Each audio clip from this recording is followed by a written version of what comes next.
Good morning, everyone. We are live from Long Beach. Today is episode 3 of the podcast. It is actually a webinar for educators. And my name is Dave Gerhart.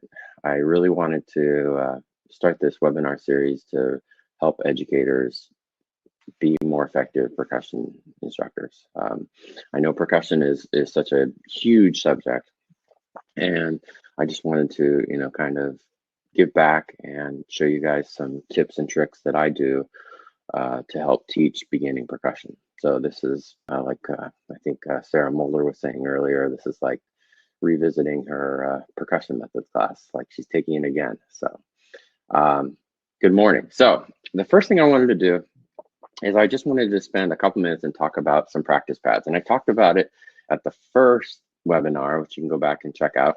But I just wanted to kind of just reiterate, and I'm going to grab a bunch of pads. I have a couple pads, as a professional percussionist, I have a garage full of stuff. So can't park my car in there. My mom always said, how come you can't park your car? Well, because I've got so many instruments. But one thing I wanted to just recommend, and we talked about this already, but when you are starting a beginning percussionist, I would always recommend getting a drum type practice pad. So what I mean by a drum type is a pad that has a drum head on.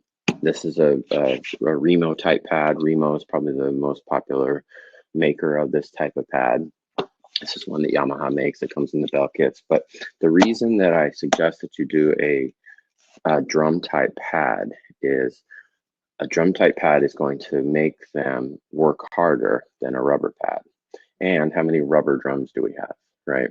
So having a pad that simulates what it feels like to play on a drum is advisable. So this is just a regular, and I'll put links to all this on the website so you can see it later.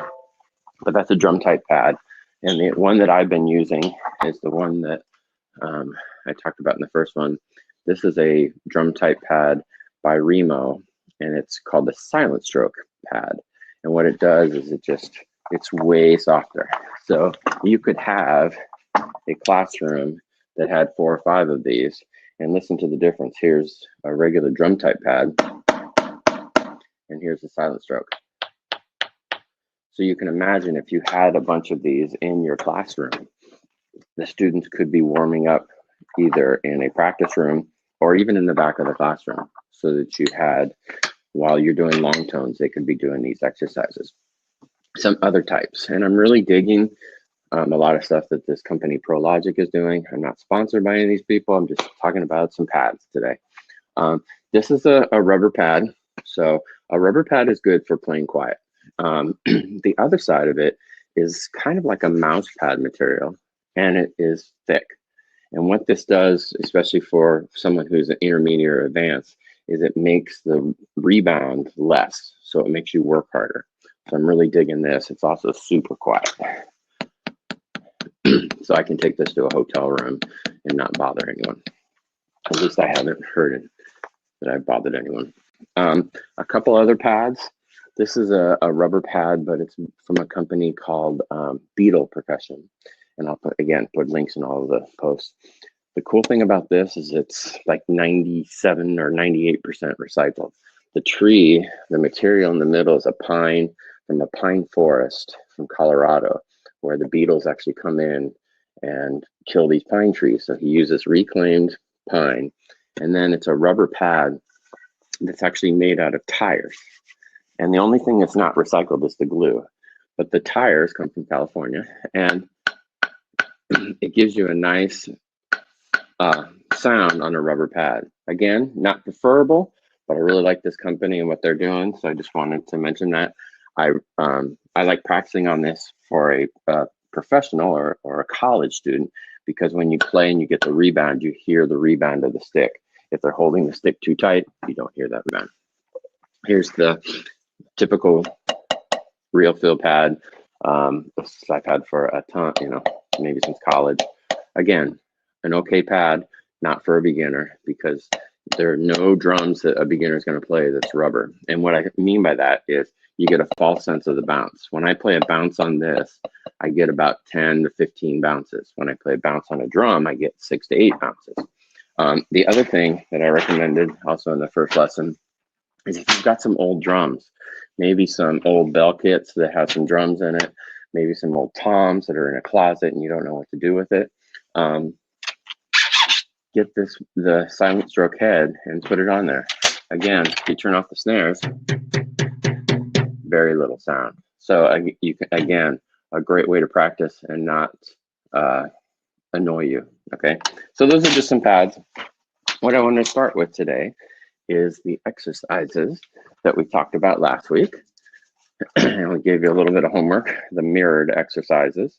So grab your sticks, and grab your pad. And what we're going to do is we're going to go, and I believe these are in the offer. So let me make sure everyone has this.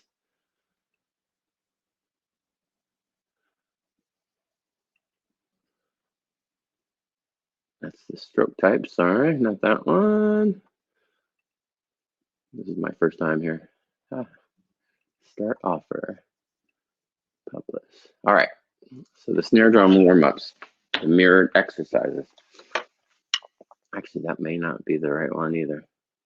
Anyway, so what we're going to do, I'll explain it by rote so you can have it.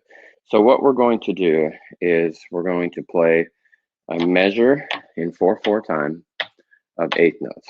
And what I'm doing is remembering all the things that we talked about as far as the body, right?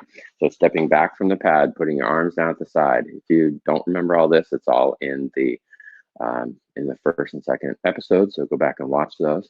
But you put your arms down at your body, you bring your hands up from your elbows, so pivoting from your elbows, right? Okay, and then we're going to come over. Elisa, if the mirrored exercises is not on the webinar, you can also get it from Percussion Ed and episode 2. So you can download it and maybe offer it to everyone so they can have it. If you miss anything, you can also go back and check out all these on percussioneducation.com. The other thing I wanted to mention is if you have a question and you leave it in the chat, make sure you mark it as a question so that I can just go by as we go and double check any questions that we have. All right, so going back to this, everything looks good. My arms are not out, my arms are not in, my shoulders are not up, everything is relaxed. So that I come up to the drum, and remember, I bring my arms up away from the drum, and I step to the drum and make sure that I can have a good height, adjust the pad, right? The students need to learn to adjust that. The sticks come into a V, almost at like a 60-degree angle, right? My fingers are good.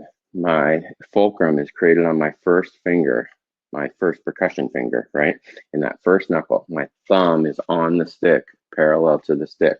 My other fingers are wrapped around the stick. I'm not holding it like a baseball bat, nice and relaxed. If your thumb is turning white, then you're holding it way too tight. Okay, so I've got all that. I put the sticks on the pad, and then I come up from the pad about 6 to 8 inches. It doesn't matter how high you come up, you just define that in your class. Okay, today's students, we're gonna start at an 8-inch height, so that we start to get those different heights, okay? And what we're gonna do is the first measure is mirrored or cloned, okay? And all I'm doing is rotating from the wrist, coming down, and making sure that they're starting and stopping at the same point. This is called a full stroke. Some people also call this a rebound stroke. There are many terminologies in percussion, just like everything else, okay? So this is a full stroke, meaning that I'm starting and stopping in the same spot. I'm not coming up. I'm not using my arms. It's all here. Starting and stopping in the same spot.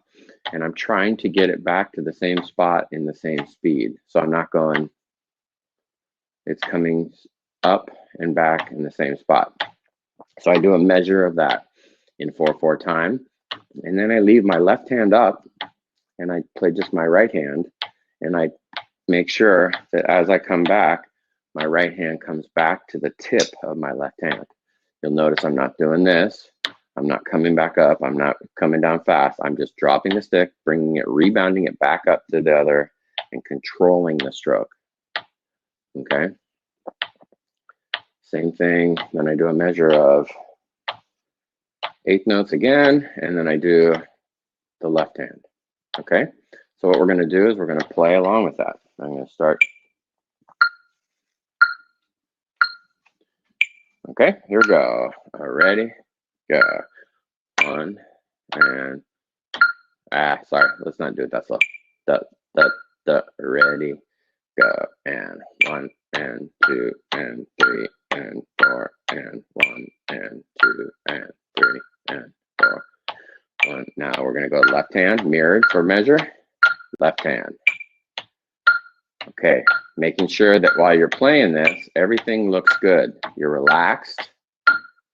Your hand is not, keep playing, the hand is not squeezing. You can really check to see if the students are holding the fulcrum, if you've marked your sticks. You should be able to, at any point, come by to the student and pull the stick out of their hand.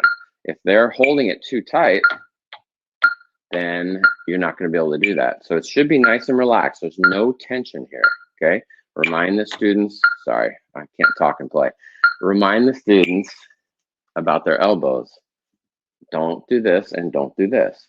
Remind the students about their wrists. Don't come in like this. Make sure that when they're down by side and they pick up, there's your playing position, okay? A lot of students will like to do this.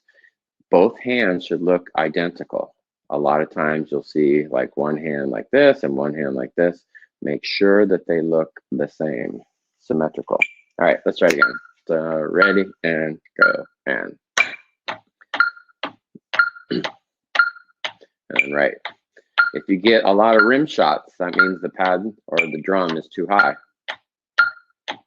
Now left hand, making sure their shoulders are relaxed.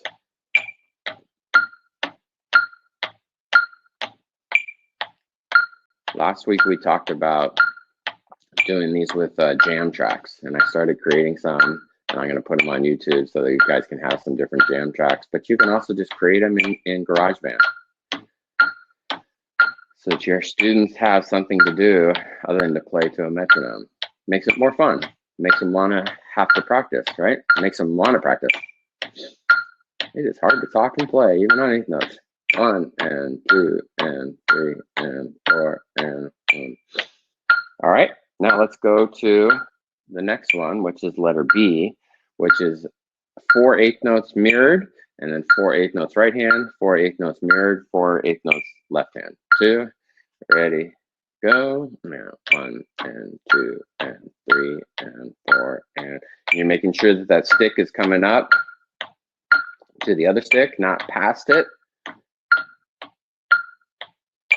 So look at your hands. Everything look good? Is your thumb on the stick? Parallel stick? Are you using your wrist to initiate the stroke? No Flintstone drumming. I know your students aren't going to know that reference, but you guys do. Nice and relaxed. Again, no whiteness on your thumb. And we're mirrored and to the left.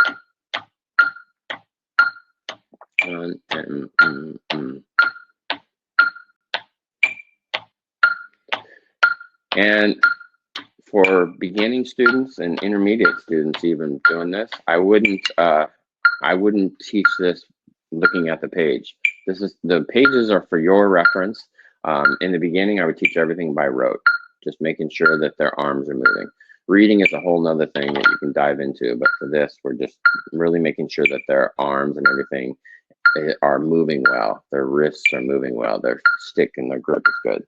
Okay, so let's look at C. So C is 2 mirrored, 2 single, 2 mirrored, 2 singles. Remember, full strokes. 2, ready, and go, and 1 and 2 and 3 and 4 and 1 and 2 and 3 and 4. 1. And this is just, metronome is on 60. You play it at whatever tempo you need to play it to make sure that you've got a good, consistent stroke. Okay, and then D is just 1 and 1. So together, right, together, left. Ready, and go, and 1 and 2 and 3. And this one is tricky. Making sure that the stick is coming up to the other one, using that as your guide. making sure that everything is relaxed, that your elbows aren't out, that your shoulders aren't up, okay?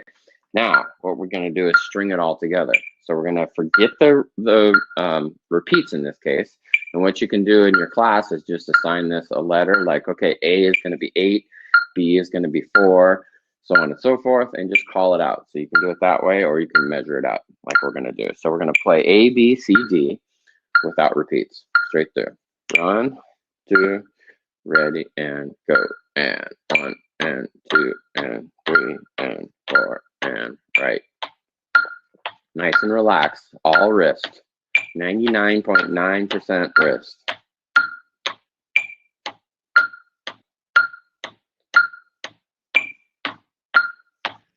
This is letter B. Going on to C. Now the fun one, D. Good. How'd you do? All right, let's try it again. So making sure each one of those is good before you do the whole thing, right? Okay, let's do it again. 2, ready, and go. And 1, and 2, and 3, and 4, and right. Nice and relaxed. Rebound. Coming back up. No tension anywhere.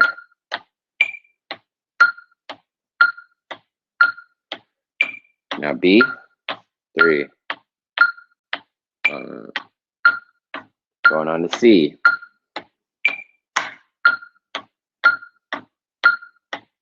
D. Yeah, good. Hopefully that felt good. Now the other thing that you can do, like I said, play it with some music. Figure out some tracks that are nice and slow that your students can do this to, or just create them in GarageBand or some other alternative like that, okay? We're gonna leave letter E to next week because I'm gonna give you some play along tracks. So I'm gonna give you some homework. Check out letter E. E is basically just doing 8, 7, 6, but instead of doing a whole measure of together, we're just doing the first one. So 1, and 2, and 3, and 4, and 1, 2, and 3. And now in 7, 1, 3, 4, 5, 6, 7, 1, 2, 3, 4, 5, 6, 7, 1, 2, 6, 4, 5, 6, 1, so on and so forth. Again, I wouldn't show your students that because they don't need to know 7, 8, 5, 8 from the very beginning. Teach it by rote. It's all about just doing the full strokes. Okay? Check and see if there's any questions in our chat.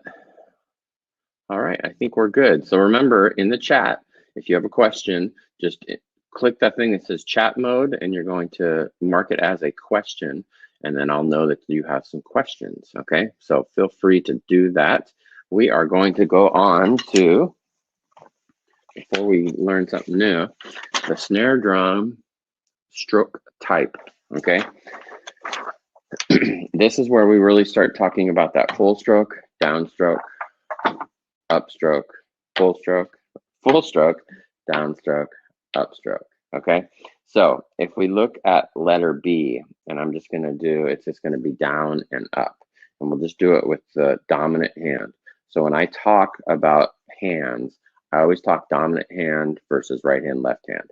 We live in a right hand world, but our students are going to be, you know, right-handed or left-handed. So if you say the dominant hand, the students that play with the left hand can start with their left hand so that they have a good success rate.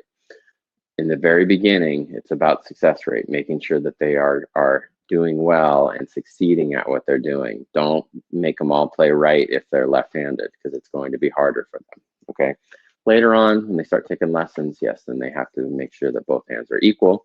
But let's, from the beginning, just use dominant and non-dominant. And I like to say dominant and then the weak hand. It's kind of funny. So letter B is just doing 4 quarter notes. So, and what we're doing is going down, down, up, up. Again, I don't care about the height. You just define it. Whatever you say it's going to be is what it's going to be. So if we're really, you know, exaggerating, we could say, okay, let's come 12 inches off the pad. Now, the key to this is when you do a downstroke, your stick does not rebound.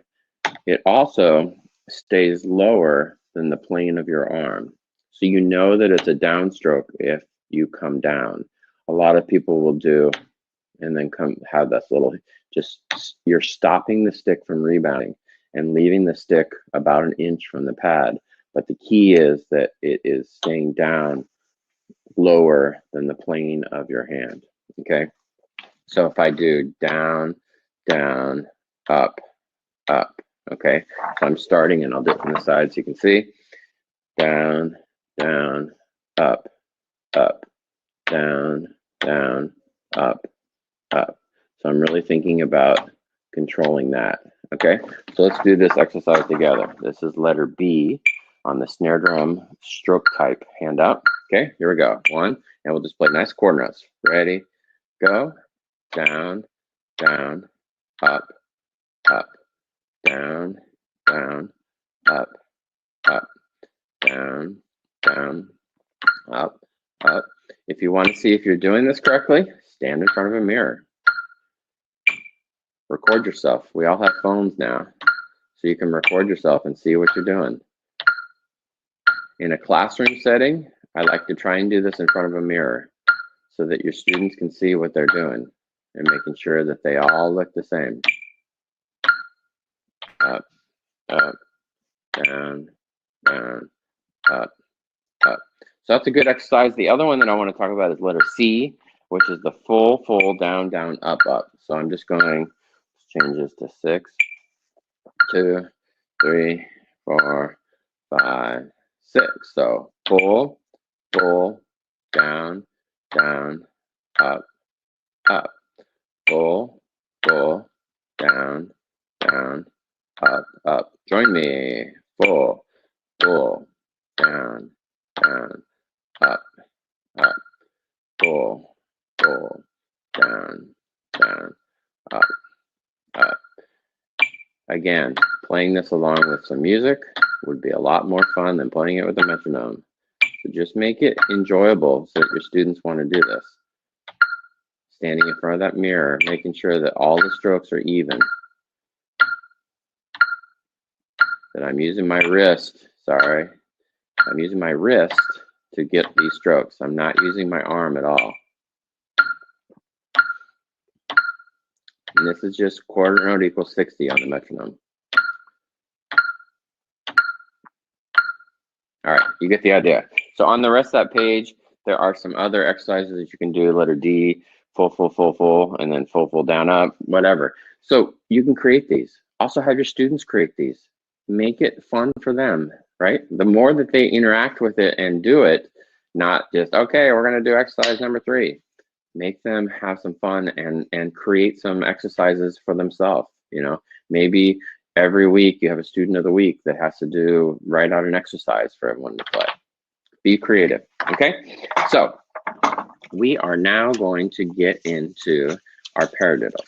And remember, what I would suggest is making sure that you download the Percussive Arts International Drum Rudiments. These are all the drum rudiments, all the 40 standard American drum rudiments that Percussive Arts Society has put together. This is something you can hand out. This is totally free, right? Percussive Arts Society is a great society that helps educators. It's a professional organization for percussionists and educators to help them be more effective teachers. So what I'd like you to download, and I believe this is in the offers. Yes, the paradiddle exercise. So let me make that an offer so you guys can download that. All right, so here are the paradiddle exercises. And basically the first 2 lines are just introducing the different paradiddles. So we're really going to talk about the first one, the paradiddle. Now I don't want to say all, most rudiments, the way that you say them is the way that you play them. So when I say paradiddle, that's a 4-syllable word. The first exercise, or the first rudiment of paradiddles, a single paradiddle, is 4 notes, okay? Diddle in drum language means 2 strokes with the same hand. So in this case, I've got right, left, right, right, left, right, left, left, or diddle, Paradiddle.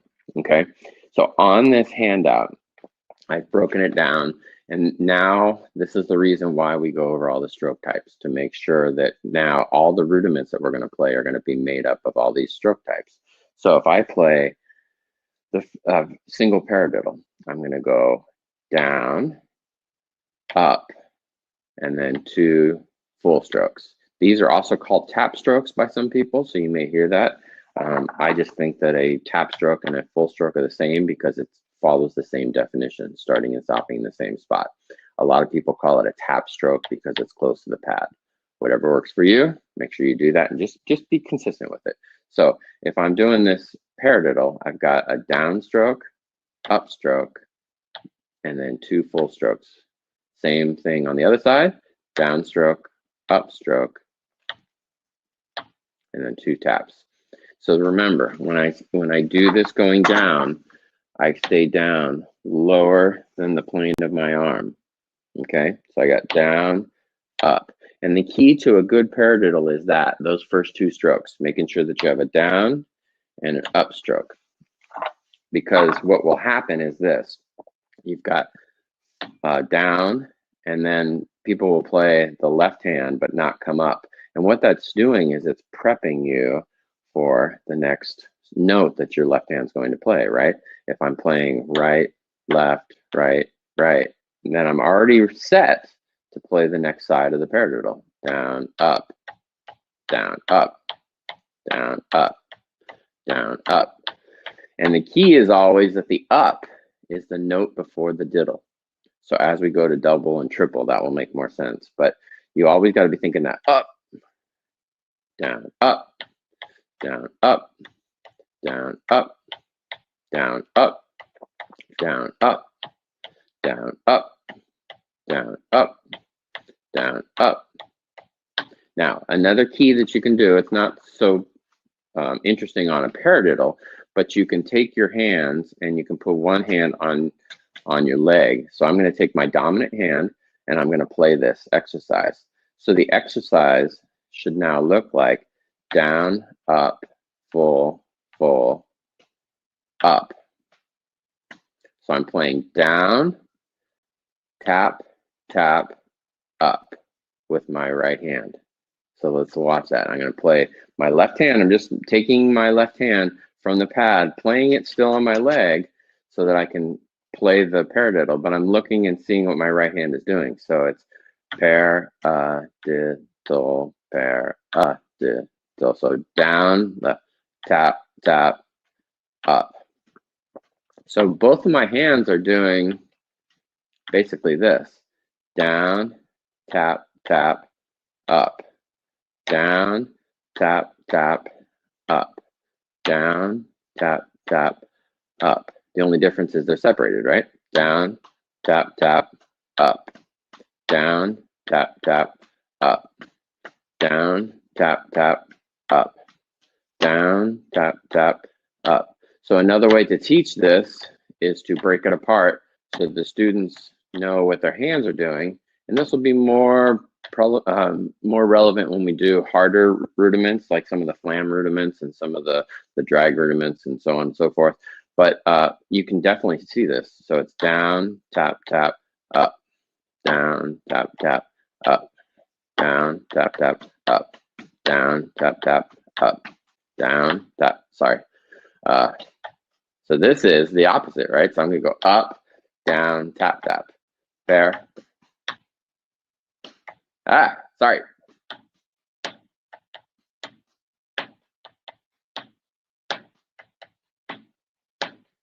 Okay, so the other key to a paradiddle is the first note is always accented.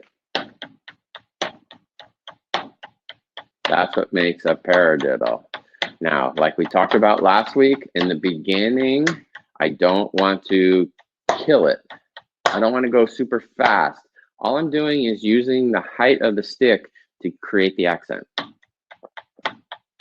A lot of students want to play it as fast as possible or use their arm like the molar stroke, and we're going to talk about that a little bit at the end. But just, it's all about the height.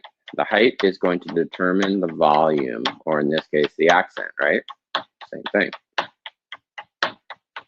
All right, so let's play a couple together. So we're going to play paradiddle, and what I would suggest is that you're using that vocal language to teach it, okay? So that I'm making sure that if I can say it, I can play it, right? So paradiddle, paradiddle, paradiddle, paradiddle. As soon as you can get away from the sticking part of it and start saying the word, the easier I think it's going to be for the student. All right, so let's do paradiddle, paradiddle, paradiddle, paradiddle, paradiddle, paradiddle, paradiddle, paradiddle, paradiddle. And this is just quarter note equals 60 again. That's the theme for today. Again, you can play this along with some music, making sure that everything looks good, that your thumb is still staying on the stick, that your wrists are in a good position, they're not different angles, right? That your shoulders are nice and relaxed, that your feet are spread out so that you're not standing like you're at attention. Your heels don't have to be together. You can spread your legs apart, okay? And you can keep going while I'm talking. I'm going to try to, but we'll see if I can do that and play. Making sure that the thumb is on the stick, fulcrum is good. Using those wrists, I'm not using any arm.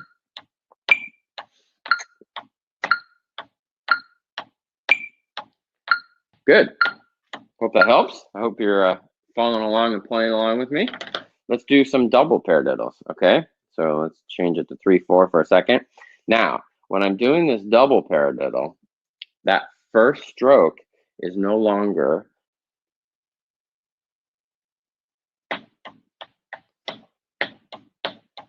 there's a mistake on this sheet. I just noticed.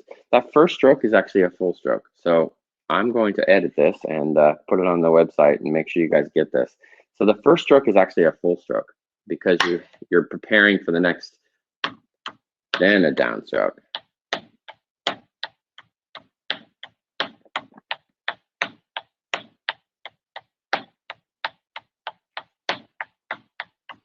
Actually, I know why I wrote it like that. It's not a mistake. So paradiddles can have the accent on the first note. When you get to a double paradiddle and a triple paradiddle, you can also have accents on the first and third note. So sometimes you can play double paradiddles as double paradiddle, double paradiddle, double paradiddle, double paradiddle.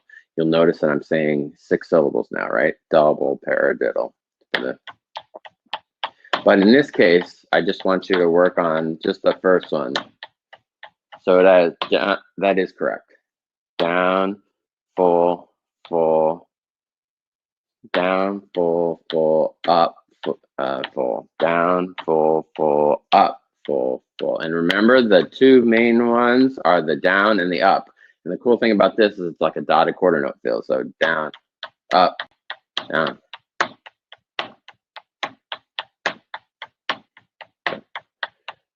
Double paradiddle, double paradiddle, double pair up diddle, double pair up diddle, double pair up diddle, double pair up diddle. Okay, so let's take it nice and slow. So the sheet is correct. Ready and go, and double paradiddle, double pair up diddle, double pair up diddle, double pair up diddle. Okay, we're getting around 10 o'clock, I can see, so I'm going to just move it ahead.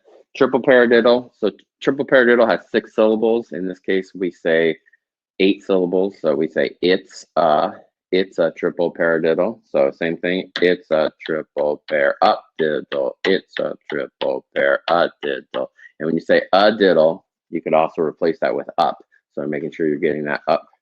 It's a triple pair up diddle. It's a triple pair up diddle. It's a triple pair up diddle. Triple pair up diddle. Okay, we don't have time to play along today. The last one I want to talk about, there's 4 paradiddle rudiments. The last one is what we call a paradiddle diddle. Now, most rudiments have the reciprocal. So what I mean by that is when I play 1 in a paradiddle, then my left hand is going to do the same thing, right? Going back and forth. For a paradiddle, you don't have a reciprocal because of the sticking. If you look at right, left, right, right, left, left, right, left, right, right, left, left, right, left, right, right, left, it always comes back to your right hand. So you've got to make sure that when you're doing this, that you're doing it equally with your dominant hand as you are with the weak hand. Most people practice this as with just their right hand, or their dominant hand in this case. For me, it's my right hand. So you got to make sure that you're doing it same with the left hand, okay? So practice those. We will make sure that we do those next week, but I do want to just do this last line, and I'm going to just put on a metronome on all clicks. And this is what we call the paradiddle pyramid. This is another homework assignment. So you've got the letter E on that first sheet, on the mirrored sheet, and you've got this paradiddle pyramid, okay? And what it is it's just 2 groupings of paradiddles, 2 groupings of doubles, 2 groupings of triples. Now we're going backwards. 2 groupings of doubles, 2 groupings of singles. So it sounds like this: paradiddle, paradiddle, double, paradiddle, double, pair. It's a triple paradiddle, it's a triple paradiddle, double paradiddle, double paradiddle, paradiddle, paradiddle. Stop. Okay? Nice and slow. Let's say it first, okay? 1, 2, and we're gonna say 8 notes. There's our quarter note. 1, 2, ready, go. Paradiddle, paradiddle, double paradiddle, double paradiddle. It's a triple paradiddle. It's a triple paradiddle, double paradiddle, double paradiddle, paradiddle, paradiddle. Stop. Now play it with me. 2, ready. Saying it too. Paradiddle, paradiddle, double paradiddle, double paradiddle. It's a triple paradiddle. It's a triple paradiddle, double paradiddle, double paradiddle, paradiddle, paradiddle. Stop. Again. 2. Ready, and make sure you're saying it. Paradiddle, paradiddle, double paradiddle, double paradiddle. It's a triple paradiddle. It's a triple paradiddle, double paradiddle, double paradiddle, paradiddle, paradiddle. Stop. Good. So now that we're starting to read, or starting to do these, rudiments now, all the technique is going to go out the door. So you just got to make sure, you're making sure that all those little checkpoints, your feet, your arms, your shoulders, your elbows, your hands, your position, all those things we got to keep continuing to think about. Okay. When you're practicing a rudiment, the way that we traditionally will practice a rudiment is starting slow, going to as fast as you can play it, and then going slow. So when I would practice a paradiddle, I would practice nice and slow, and I would gradually speed it up. So maybe over 30 seconds. I'm not going to do it right now, but I would gradually speed it up to whatever my fastest point is, and then I would slow it back down. And the idea with that is when you get to the fastest, you're probably not playing the best technique. You're just trying to push yourself to get a little bit faster. Kind of like with your lifting weights. You don't start bench pressing 100 pounds. At least I don't. I start, maybe just the bar, and then I add some weight to it. So I'm just continuing to push that. So I go fast and then I go slow. There are some metronomes that will do that, but you can also do it in GarageBand where you start to just slow the tempo down and speed up. On that Vic Firth site that I talked about last week, the Percussion 101, and also the Rudiments by John Wooten on vicfirth.com has those built in, some click tracks that will speed up, so you can check that out. Okay, I do want to get to one other rudiment, and I know we're a little bit over time, so if you have to bail, I totally understand, but I want to just talk about flams. And flams on this sheet are number 20 on the PAS site. So I just want to introduce a flam. So a flam is a made-up word, right? And you're saying flam because that's what it sounds like when you play it on the drum, flam. Now, flam is a one-syllable word. What most students are going to do at the beginning is play it as a two-syllable, fa-lam, fa-lam. It's one word. So the way that I teach this is I start with that mirrored exercise, nice and slow, right? And nice and low as well, slow and low, all right? And then what I'm going to do is I'm going to take my dominant hand while I'm keeping my left hand or my weak hand down. I'm going to bring my right hand, my dominant hand, up.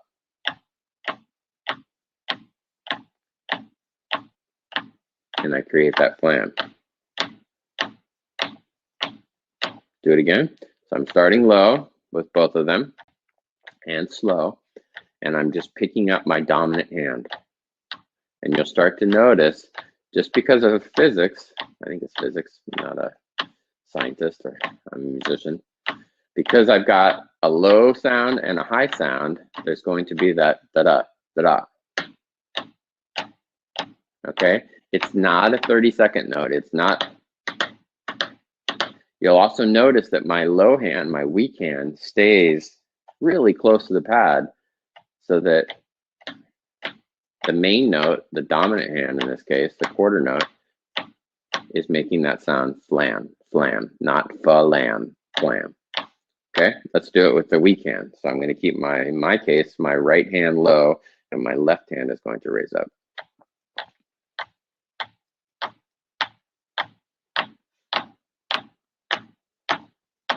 And when I'm doing a flam, the grace note, the note that is before the main note, is hitting before the main note, right? Just like in any other musical style. So I'm starting low, and I'm going to bring my left hand up.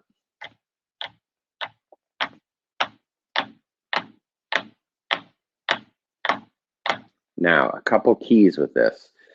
I'm not playing, when I'm starting this exercise, I'm playing together. As I start to move my hands up, I don't want my hands hitting at the same time. I want that da-da, da-da, flam, flam, flam.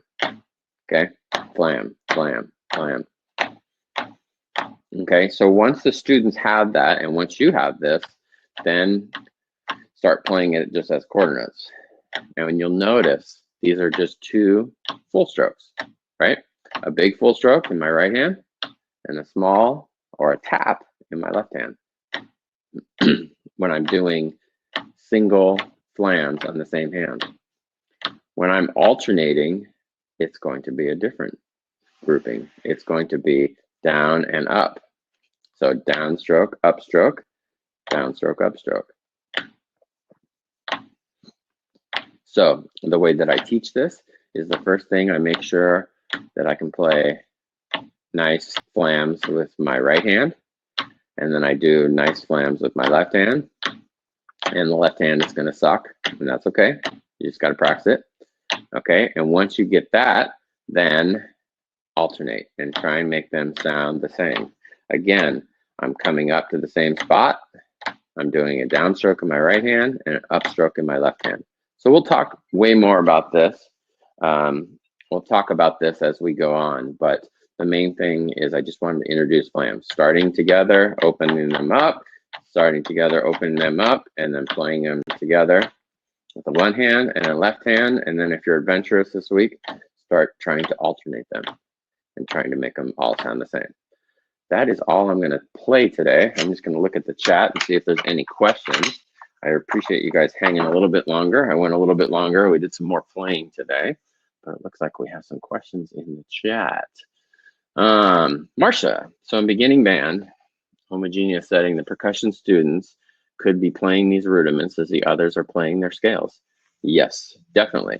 And unfortunately, and I don't know all of the newer method books. I don't want to say this about every method book, but in the beginning, most of the time when people are doing scales, most of the time the drummers are just doing, like quarter notes or eighth notes or something like that.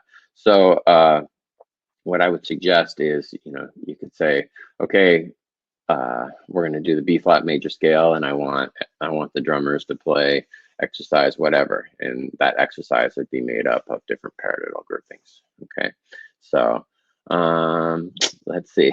Shelly, ooh, I need to practice. Yep, don't we all? But now we've got some time, so we can do that. It looks like that is all the questions for today. I do want to talk just a second about the molar stroke, because it was something that was brought up last week. So the molar stroke is based on a technique that was taught by Moeller. I can't remember his first name off the top of my head. Anyway, it is a whipping motion with your hand. Okay, this is a technique that I would not show to a beginner, maybe not even intermediate. In the college setting, this is something that I don't even introduce until freshman, sophomore, depending on the level that they're coming in at.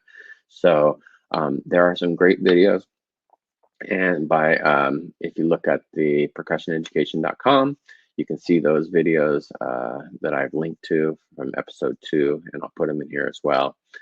Just so you know about it, there are just some great videos out there that talk about it. It is not a technique I would talk about in the beginning. I also want to make sure that everyone knows about the International Music Education Summit. So this summer, we are doing a summit online. Lisa Jansen-Jones is running this, and I just want to make sure you guys are all aware of this. It is an amazing conference. I'll be presenting this year on some percussion techniques, and there are people from across the world that are presenting at it. So make sure you check out the International Music Ed Summit, and I'm sure Elisa will add the link in the chat, but you can also just search that.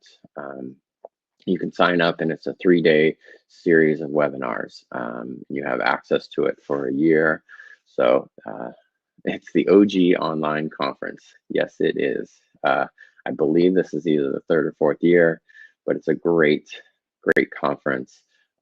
Very reasonably priced. You don't have to travel. Well, I don't know if we can't travel anyway, but you can stay at home in your pajamas and watch this and get some professional development credit. So it is at musiceducationsummit.org. So thanks so much. This is the 3rd annual. Elisa is telling me. We did it before everyone was forced into being online. Yes, they did. So Elisa's doing a great job at that. So make sure you check that out, join, and we will see you next week. Don't forget your homework assignments. You're going to do the letter E on the mirrored page, and you're going to do the paradiddle pyramid, and I'm going to promise to have some play along tracks that we can play along with. We're going to do them as YouTube videos so that you can use them to practice as well as use them in your classroom. So that is it for me today. Thank you so much.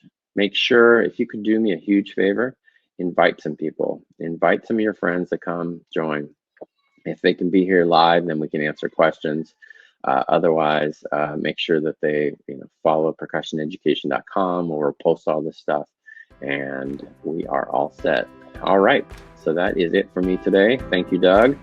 Appreciate you guys all. So thank you very much, and have a great rest of the weekend. Take care.